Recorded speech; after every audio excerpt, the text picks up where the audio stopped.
Morning guys, on my way to the other gym sa Cyrils destination gym guys, no? It's past 9 a.m. For today is Mamash. The main point is lakas ang ulan. No excuses sa Rain or Shine, talagang continuous siya sa training kasi meron siyang goal, meron siyang purpose is to be physically fit pag punta niya ng US. Imagine she is 55 years old.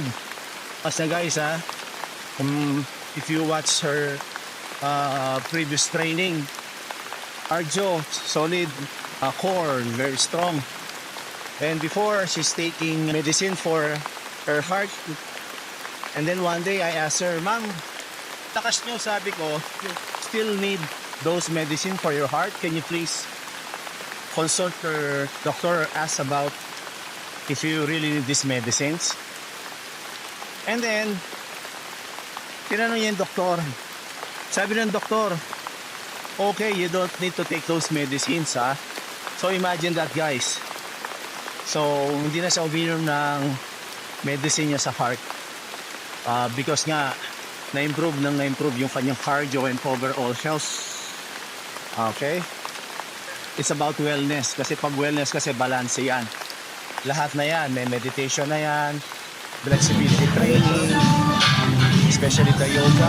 And some therapeutic massage, no? Okay, dito na ako sa gym, guys. Woo! Rain or shine, let's go! Going my way up sa gym. And I think Ma'am Ashley is there now waiting for me. No? Kasi nag-trek lang siya. Kaya ako, I prefer walking guys, no? Anyway, naka-sleepers lang ako. So hindi pwede magsapatos, mababasa lang.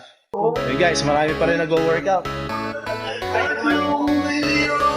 Ito si Alvin. Morning Alvin, say hi to the guys. Yun, trabaho nun guys, panggabi. And then after niya ng work, diretso dito sa gym. Client and friend, morning ma'am. Ready na kayo ma'am? Okay, let's go, training muna ulit. Okay. Alright, basically guys, this is a functional movement. Okay, tatlo pa. Last three, let's go.